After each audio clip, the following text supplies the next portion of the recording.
Boker Tov, today's daf is Daf Lamed Ches in Nidrim, and we are learning today for a refuah shleima for Yom Tov Lipman ben Dvorah Fegachaya, and we are also learning for Elin Shama of Michael Kramer's father, whose yahrzeit is today, Tzvido ben Chaim Yehuda Kramer. Yesterday we got to the let's call it the fifth line. Yeah, the fifth line on Daf Lamed Ches Amud Aleph. Amar Rav Chama bar Chanina. Lo hesher Moshe elam b'psalos shaluchas. Yesterday we talked about the pasuk of Osit Tzibah Hashem be'esahi, that Hashem commanded Moshe. Moshe is saying Hashem commanded me, and then that he commanded me, and I taught you. Just like I was taught for free, I'm supposed to teach you for free. We learned from there that you're not allowed to take money for teaching Torah. So we said, of course, you get money for bittul zman from the time you're off from work. We also said that we came out that pisuk tamim, right? That we generally we hold like Rabbi Yochanan, and Rabbi Yochanan said that the reason over here why you can't get paid for teaching Torah, Chumash, you can't get paid for other stuff. So in general for Torah, you're not supposed to get paid. So if you can't give anah to somebody because you're forsworn from giving anah, you could teach him Torah. But Chumash, if you're teaching him Pisuk Tamim, if you're teaching him the Trup, that already, according to Rabbi Yochanan, is not Midoraisa. According to some Mefarshim, most Rishonim say that Rabbi Yochanan is not the Raisa. We brought another sheet that it is the Raisa, but it's not the Raisa. You have to learn it. In other words, you could learn Torah without the Pisuk Tamim. But the Pisuk Tam themselves are halacha l'moshe misinai. In any case, we saw over there that mani b'chinam after b'chinam from that pasuk that you're not supposed to take money for teaching Torah. So here we're going back to those psukim. Amar Rav Chama bar Chanina lo hesher Moshe elam shlosh shulchos. Number one, Moshe became wealthy from the waste, the chips of the tablets of the luchos habris that Hashem gave him. When he broke them, he became wealthy from Shner Psolacha, Shnei Luchos Avanim. Karishonim, Sulasin Shochayehe. Their waste, the chips, belong to you. In other words, as we saw, we'll see they were very thick, and they were worth a lot. So he made money from that. That's how he became wealthy. Originally, the Torah actually was only given to Moshe and his children, not to the rest of Israel. Right, for you, and formulate it, engrave it for you. Just like the chips, the waste is yours.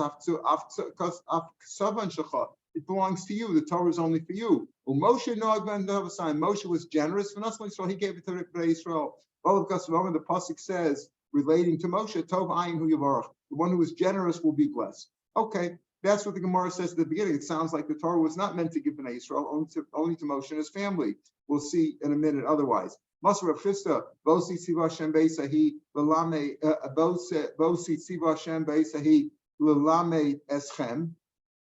So it says, Mashma, that Hashem commanded me to teach you. How could you say that the Torah was only supposed to give it to Moshe and his family and not the rest of Israel? He says, Hashem commanded me to give to you. The answer is, Bosi Tziva Vani Lachem. No, Hashem commanded me, and I, in turn, out of my generosity, I taught you. So the tziva is not going on Lamed Eschem.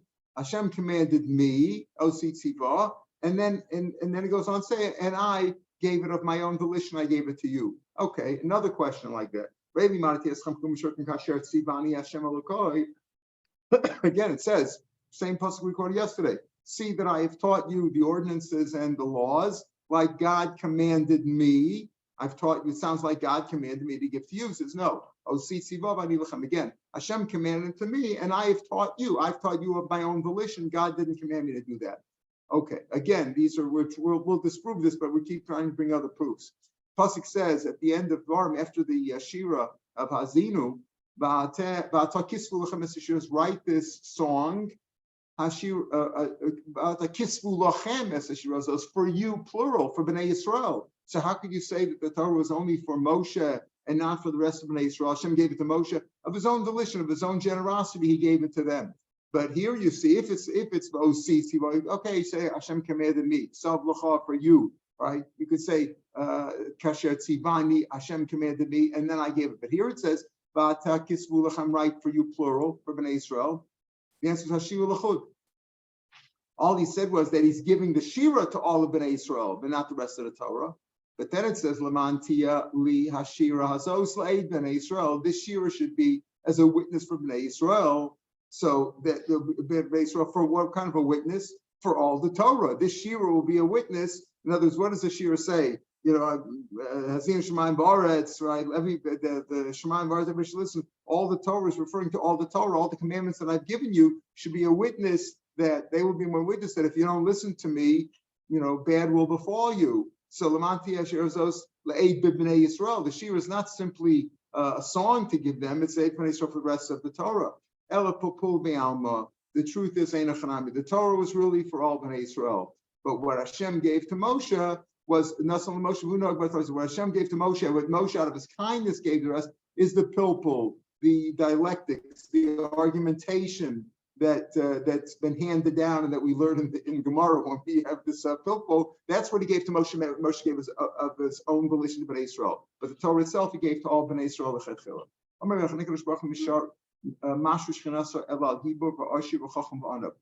HaKadosh Baruch Hu only lets his countenance fall on somebody who is strong. Unfortunately, say Gibor here, even though we're going to see that these people were strong physically, but Gibor means Ezu HaGibor Kovash Yisutz, or a person who can control his inclinations. That's what Gibor. It doesn't just mean a physically strong, it means a mentally strong person who can control himself. El Gibor v'asher, and wealthy v'chacham v'anav. In other words, you have to have all these attributes to be ra'ui, to be fit to get Hashem's countenance. Hashem wants somebody who's strong of will, somebody who's wealthy, can't be bribed. That's what you used to say, it's good when you elect the Kennedys and the Rockefellers because they don't need the bribe, they have more money than everybody else. The Chacham person obviously is wise, and self ba'anav, he has to be modest as well. But Pulim and Moshe, we learn. Gives all these qualities.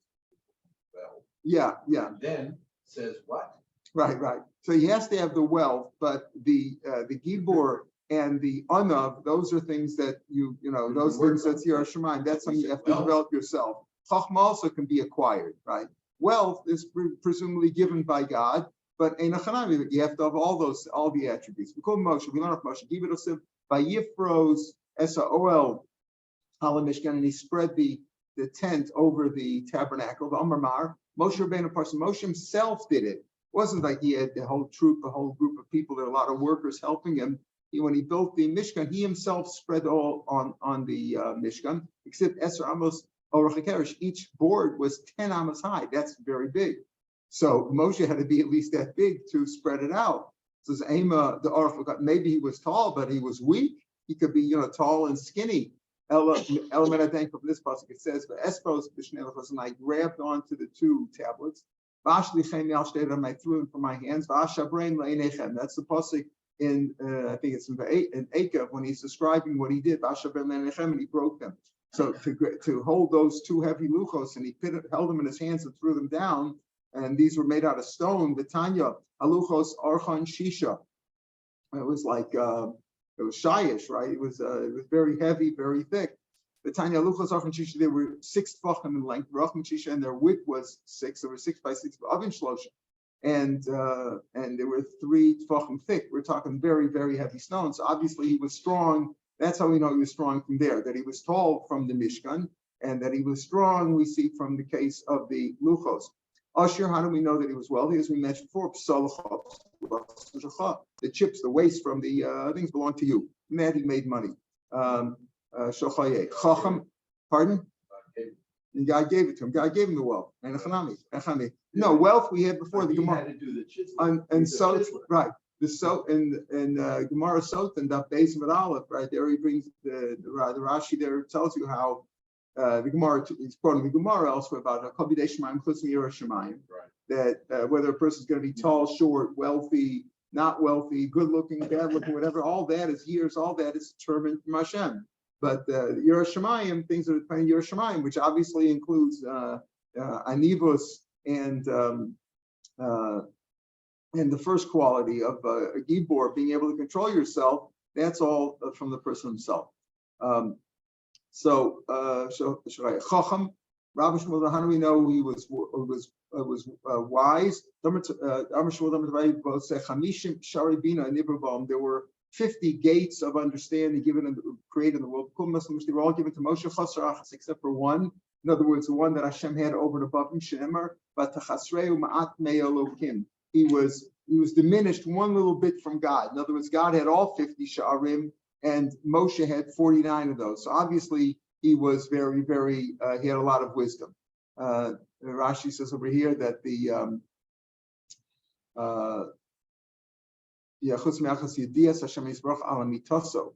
Hashem's knowledge that he has on the truth means of everything. But Hashem had one more than him. But the point is, he was just under God in terms of understanding. To be modest, we call them that we know. All the prophets were wealthy. Moshe, because we said before that Hashem is Mashma Shechina only on people who have these four qualities. Well, the Nevi'im that had Hashem Shechina on them also all had to be rich. How do we have Moshe? All the prophets. And as before, we only mentioned for Moshe, we know you have to have those four qualities. Now he's telling you that the Nevi'im all were wealthy. We see it by Moshe, Shmuel, Amos, and Yonah, presumably others, because he says all the Nevi'im were wealthy, but we see it specifically by these four. Moshe said, have I taken a donkey from any one of you? So Ibalo Agra, if he meant without paying for it, what he's saying is that a good quality? I haven't stolen anything. We're giving you want to give somebody a character. What do they call it when they come to give a character reference? Like in court before sentencing, they give him they bring in some people to say some good things about him. He never stole anything. That's not a great mila that you didn't steal anything. Huh? Stole more, right? That's the big deal. Even though I put him on the shark below Agra, that's what he's saying. Is that a great thing? He's saying, I never stole anything. Even for money, I never took anything from you. So why didn't he take anything? Apparently, he was wealthy. Well, maybe because he was so poor, he couldn't afford anything. He said, I've never taken a donkey from you. Can't mean without pay. So it means with pay. So he didn't need it, but maybe he couldn't afford it.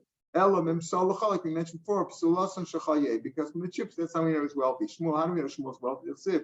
Here I am, Anubi, testify against me, Neged Hashem, God, against God in front of God, and opposite his anointed one. As I take on anybody's ox or a donkey, again. If he takes it, have I taken anybody's for nothing, stolen it?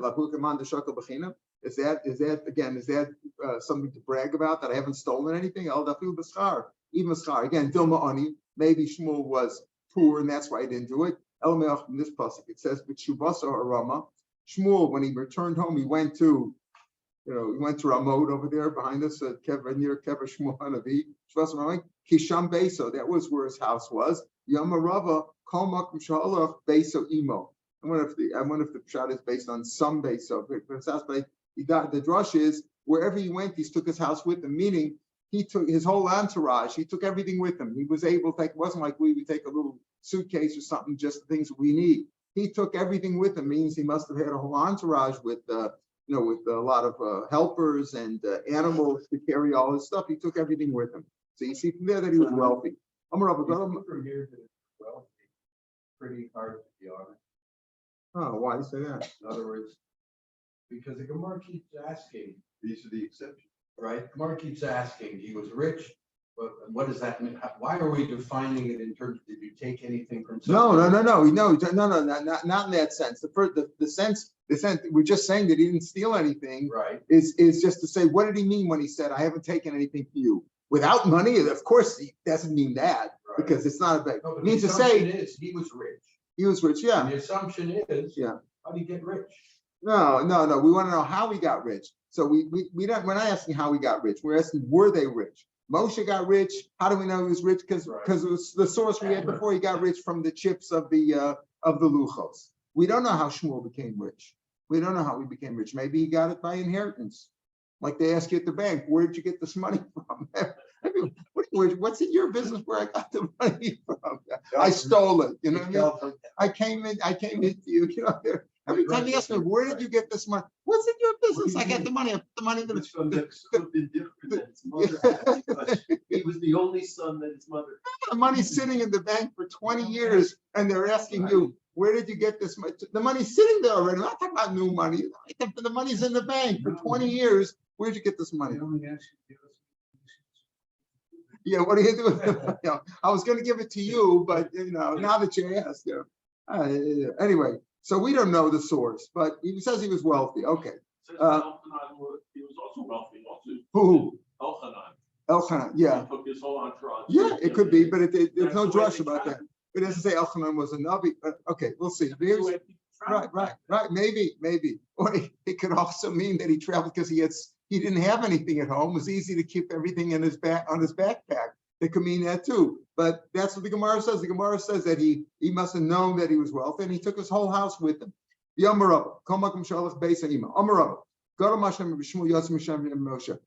What the attributes shown to Shmuel was even greater than by Moshe. Why? Just as long as we're talking about the conversation, the dialogue that Moshe had with the people and that Shmuel had with the people. Moshe Rabbeinu Ksivit says, I haven't taken a donkey from any of you. I feel b'schar, right? I never needed anything from you. I didn't pay you for anything. I didn't need anything from you. He didn't hire it from them, even with their willingness. The Ksivit says, Vayomru, they said, Lo Ashaktanu, you have not, defrauded us. Below Ritzotenu, you didn't even take it when we were willing. And Ran says, I feel baratzin, the zin and misratzu mishim kesufa v'lonechu. Sometimes people say, I want to hire can I borrow your car and I'll pay you for it? So you're embarrassed to say no. So you agree, misratzu mishim kesufa, but they're not really happy about it. Somebody comes over to me and says, can I borrow your car? I'll give you 100 shekels. I might be embarrassed into doing it. I'll find some excuse, but I don't want to do it. He says, I feel baratza, and even when they wanted to do it, he wouldn't take anything from them. And as Shmuel's saying is, I don't want anything from anybody. Moshe said that I didn't take anything from you because he was wealthy. And Shmuel said he didn't take anything from you, but he didn't even do it when, not as a favor, when they were willing to pay for it. But he didn't even when it was, he didn't take advantage of their goodwill. Even if they wanted to do it, he wouldn't take it. That's a person who doesn't want it. As we say, that sonem atanas yichya. Amos, how do we know Amos was wealthy? Amos v'yomer lamatzia lo navi anochi lo ben navi anochi. I'm not a prophet, nor am I the son of a prophet. Famous line, right? Ki boker anochi. I'm a herdman. I'm a cattle. I have cattle. Uboles shkamim, and I gather sycamore fruit. Rav Yosef explains that in Aramaic. Are more gite ana. I am the owner of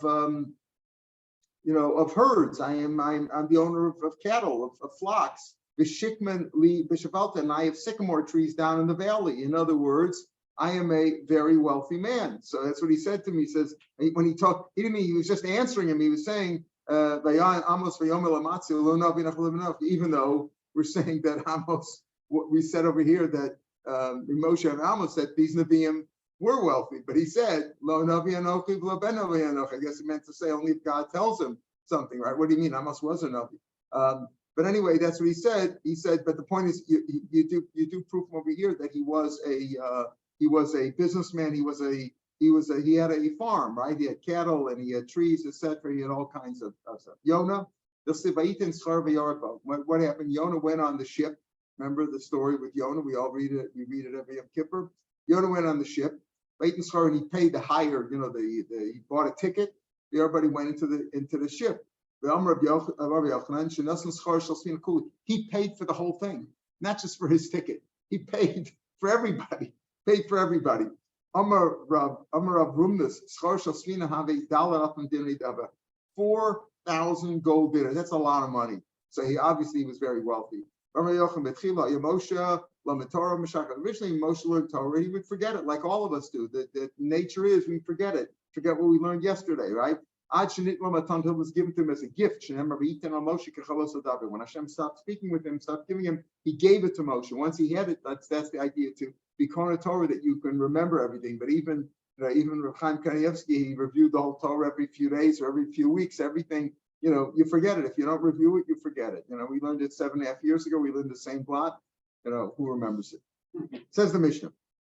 We're going back to the case. The first case in the Mishnah, the first case is that what happened? Reuben said he's not going to have enough from Shimon, right? That's what we said. So we said if Shimon's a Kohen, yeah, he can give karbanos for him. And we said even other karbanos, because the truth is even the karbanos which is not being matar himself, then matar them not for mechutz kippur, because mechutz kippur doesn't need das. But even if it has das, because Kohanim are shluchei d'shmaya as we came out.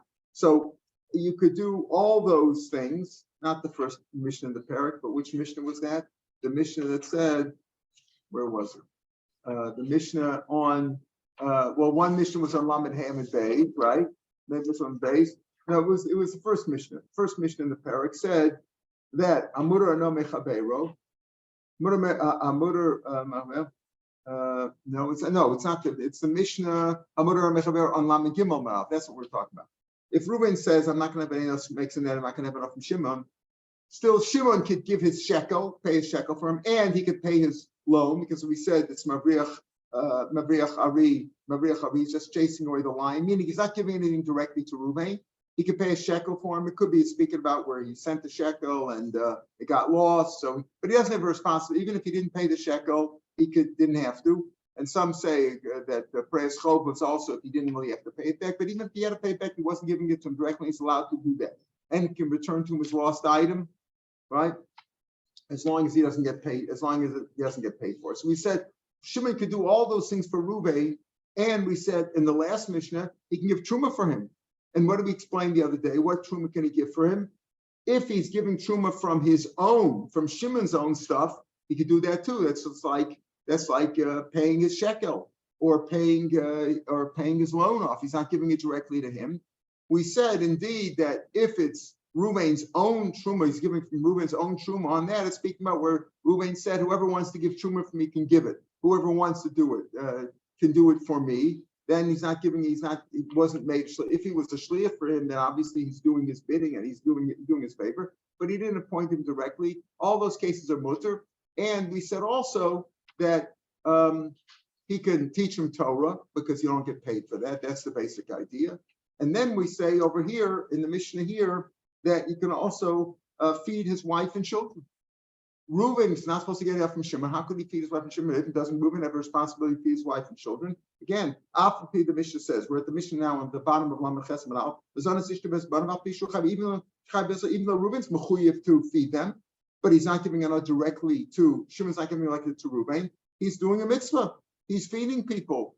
And keeping the lav look to mivin, but I'm my professor. Lavano Maruba of it late. Then my shum processing. Lavano Maruba of it. He's not doing a lot for him, and he's simply doing a mitzvah. He's giving people food.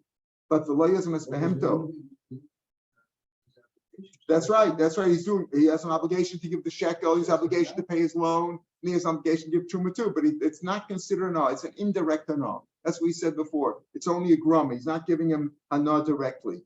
But he shouldn't feed his animals. Because if you feed your animals, then you're giving him directly because you're helping him in his business. You're saving him money. It's not mechuyev to feed animals. It's not like it's a mitzvah to feed animals or to give the shekel or to pay back a loan. Here is something you're feeding his animals. Well, you're helping him. Number one, you are fattening his animals. As we'll see, you're fattening them up so when he sells them, they'll be worth more. So you're giving him something. So here you're actually giving him something. It's like giving him money, putting money in his pocket. Whether kind of an animal, whether it's a non-kosher animal like a pig or a horse, whatever, a donkey, or a kosher animal. Rabbi Lezer says no. Zanas at Tameya Ben Zanas story. He says you can feed his non-kosher animals, but not his kosher animals. You can feed the non-kosher ones. Why? What's the difference? You're feeding his animals. You're giving him money effectively.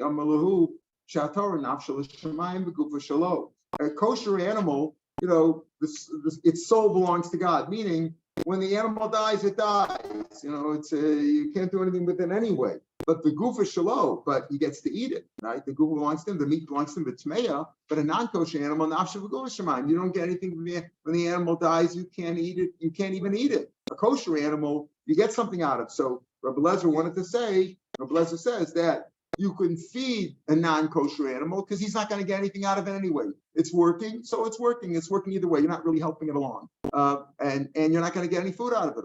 They said, what do you mean?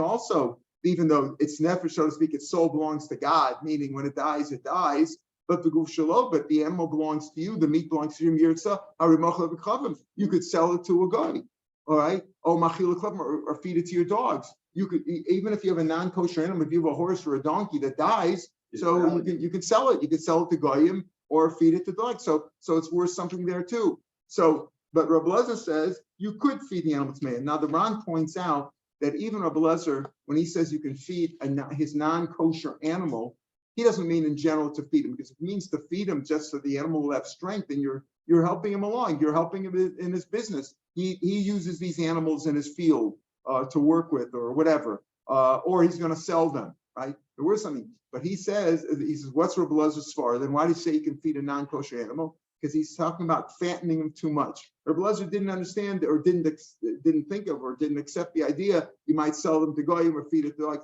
He thought that you have these animals for working.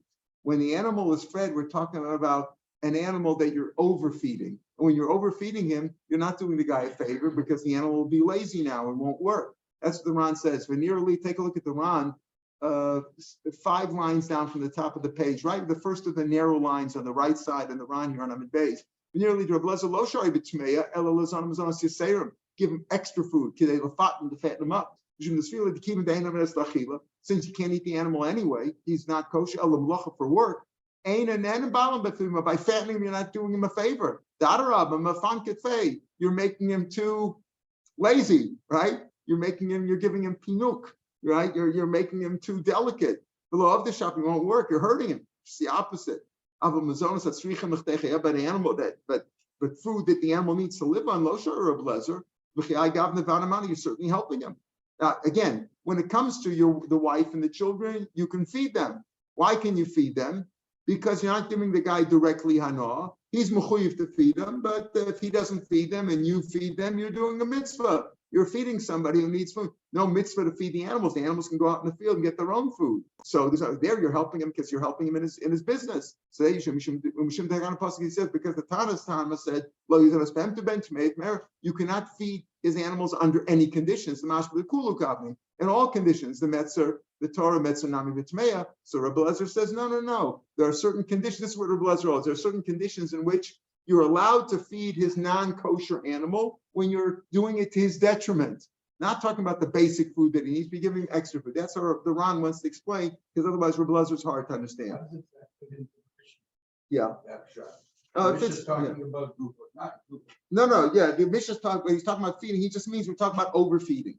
He says when it talks about the words of the Mishnah, Rabbi Lezer says feeding. Rabbi Lezer Omer zon. When he says zon, it's me. We're talking about overfeeding.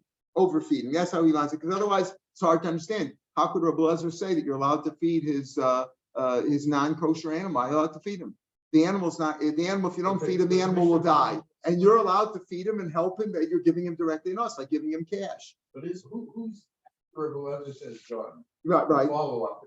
Who's saying that? Isn't that Rabbi Lezer?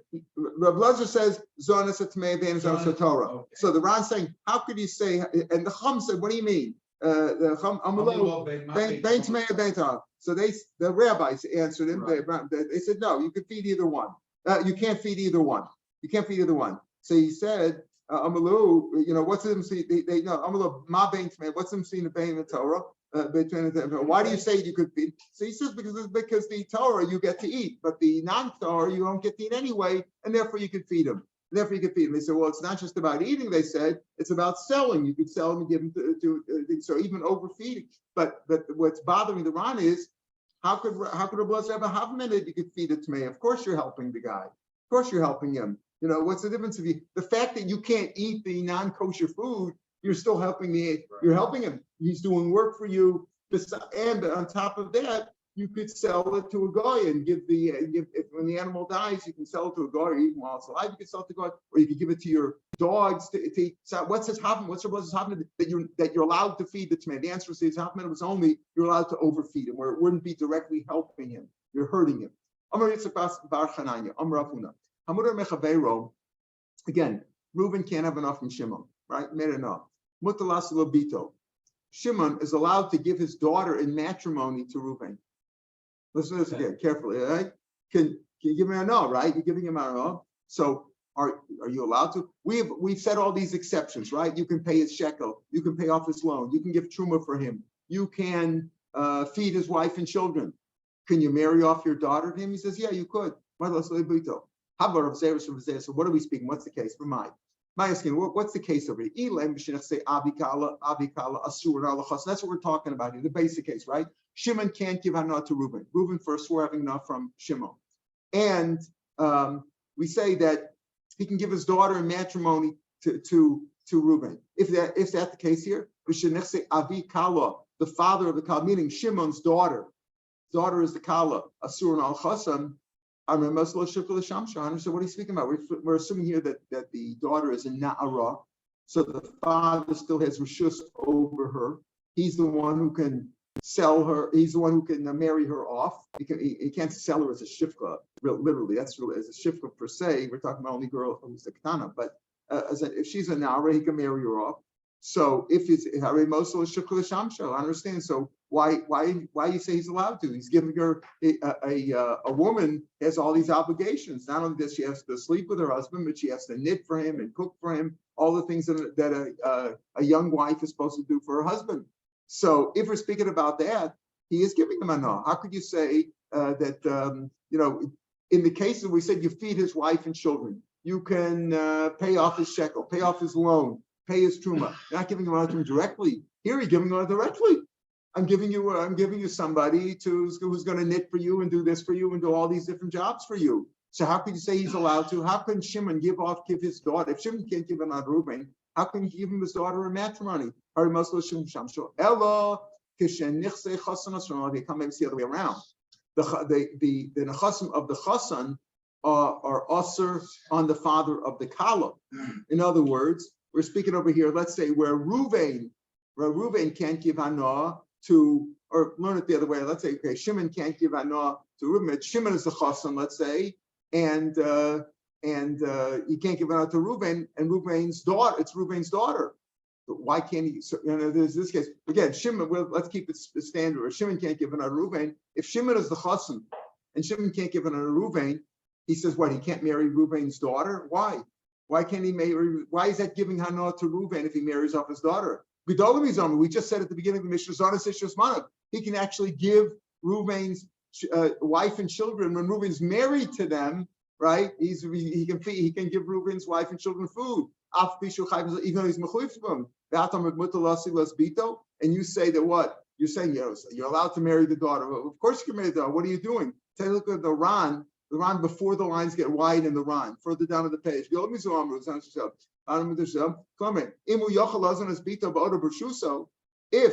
If Shimon, right, who can't give Hana to Reuben, can give food to Reuben's daughter while still in Reuben's reshus, where Reuben has an obligation to feed her, right? Reuben has a young daughter, right? He's mechuyev to feed her. And if Reuben can't have enough from Shimon, we say Shimon can give the daughter food, just like he can give the wife food. So after he marries her, what's Ravuna teaching me? Ravuna says, you know what? If you can't give enough from Shimon, if Shimon can't give enough to Reuben, Shimon can't marry Reuben's daughter. Because why? Why can't Shimon give Reuben's daughter? Because he's going to feed her? He can feed her before they're married. He's allowed to feed her when Reuben is obligated to feed him, to feed her. Certainly he can give it after the marriage when Reuben's no longer obligated to feed her. What's the big deal? I say, he can marry off his daughter. He can marry his daughter, even though he's going to wind up giving things to his daughter. Well, then he says, why? You can even give things to his daughter. You can give food to the daughter while she's not married, while you can't give it out to Reuben, because it's not directly. So certainly when Reuben's not obligated to feed his daughter anymore, it's certainly there. So it can't be the second case. It's even more, it doesn't make sense at all. We can't figure this out. Is it Shimon's daughter marrying Reuben, or is it Shimon marrying Reuben's daughter? If it's Shimon's daughter marrying Reuben, so l'chora, he's giving him something. Shimon's giving it out to Reuben. I'm giving you a daughter in marriage. She's going to work for you. She's going to knit for you and cook for you and do all these things. He's giving him hana. And if it's the other way around, why can't he do it?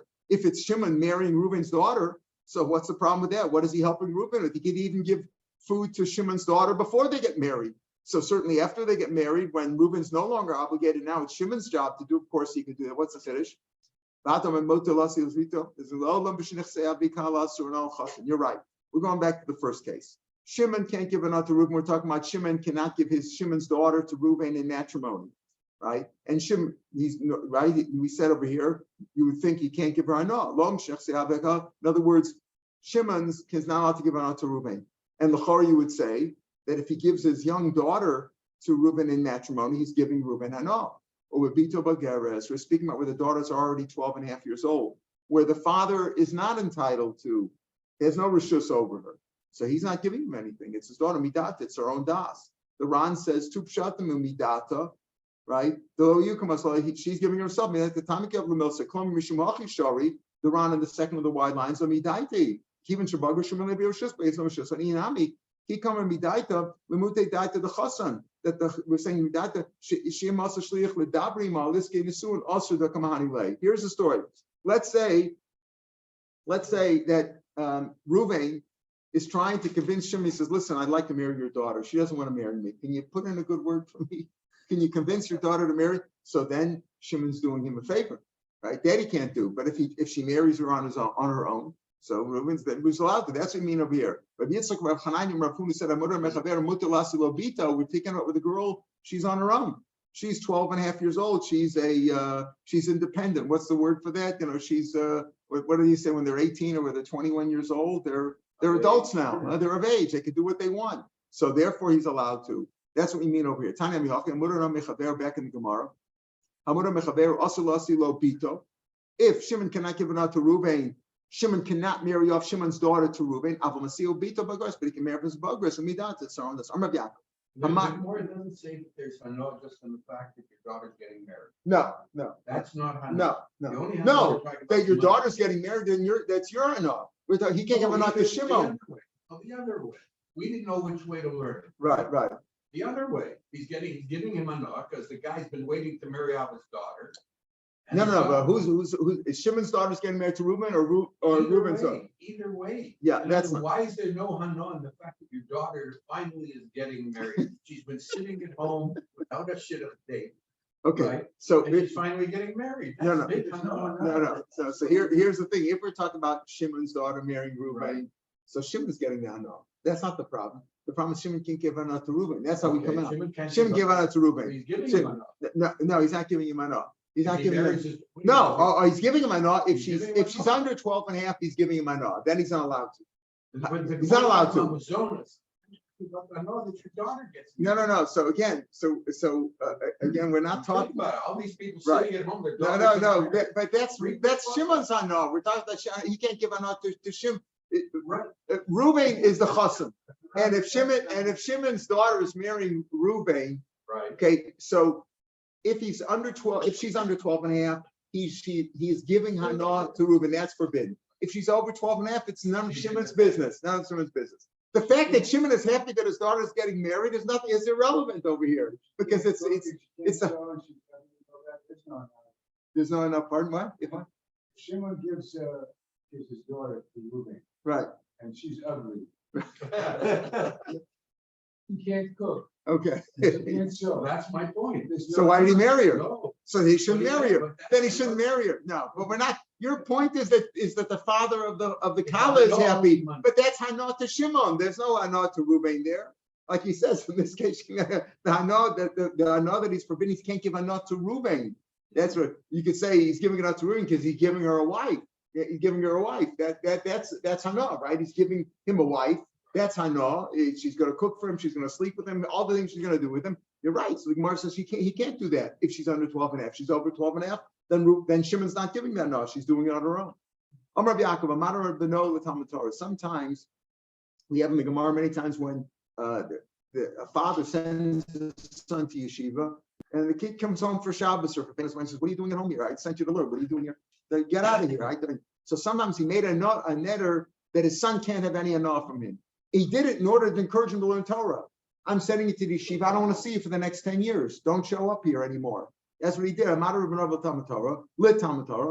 But still, he didn't mean to exclude little things. For example, the son can still fill up a barrel of water, to light a candle for him. Minor things he didn't mean to forbid him from. He says, I don't want you to have any hanoah from me. I want you to be in yeshiva. I don't want you to have any hanoah from me, or give me any hanoah. Matter b'no litam says, don't give me any. Stay away from me. He didn't mean to exclude little things like pouring him a drink, lighting a candle for him. That's okay. You can even cook for him, fry for him a small fish. Little things are okay. Let's say it's just Reuven and Shimon.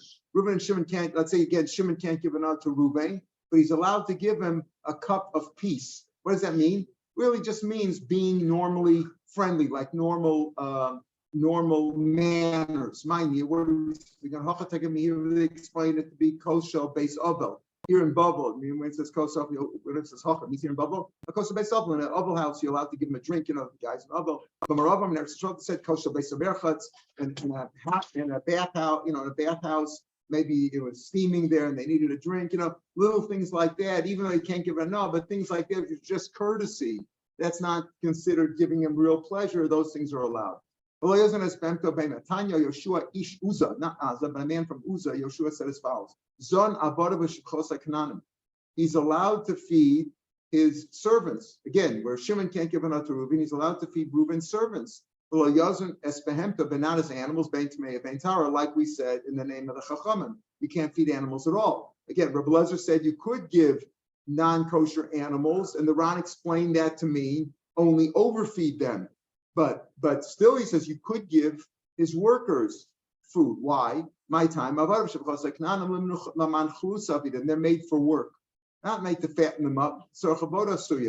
Right? Behemoths are made to fatten them up because behemoths, as the Rabbanan said in the Mishnah before, that behemoths are made to fatten up, either to sell them, you'll sell them to goyim and get more money out of them, or to feed your dogs, but it's made for tumah. So, but whereas avodim not. So, what do we mean by that? Take a look at the Ran, 4 lines from the bottom of the page.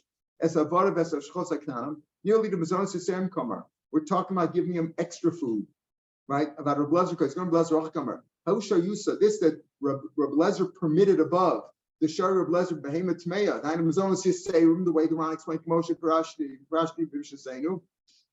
We don't agree with it when it comes to avodim. Less of that. Right? The Chum said, even if you're fattening up an animal, that Reb Lezer's idea was don't fatten him up too much because he won't work. Yeah, but it's not just for work. It's also made for fattening them up to sell them, so they should have more meat on them. That does apply there. So he's saying these are to fatten them up is too much. In other words, if you fatten up the workers, that's not going to be good, and therefore you're allowed to do it. In other words,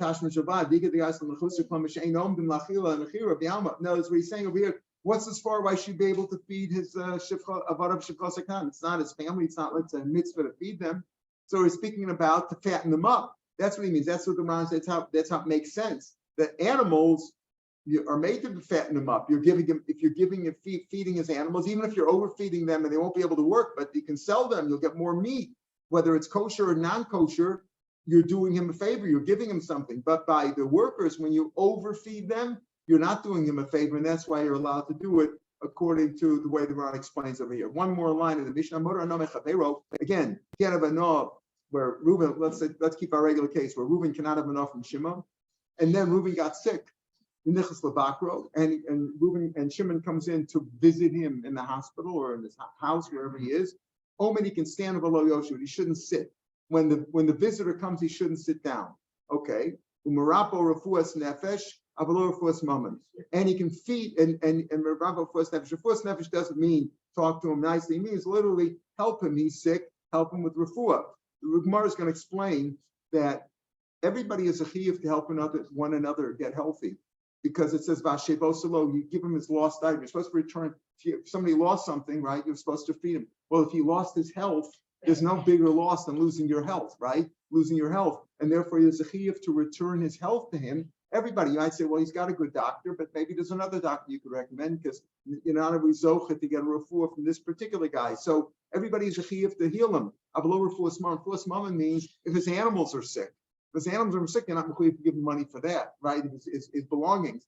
But himself, you're mechuyev to help him get weddings. What's the idea of why can't you sit? So the Gemara is going to explain, speaking about a case where people are paid to sit with sick people, right? The guy can't be left alone. So they pay people. And if they pay people to sit there and you sit there and don't get money for it, so effectively you're giving him money because you're giving him money by sitting there and not taking money, you're getting money.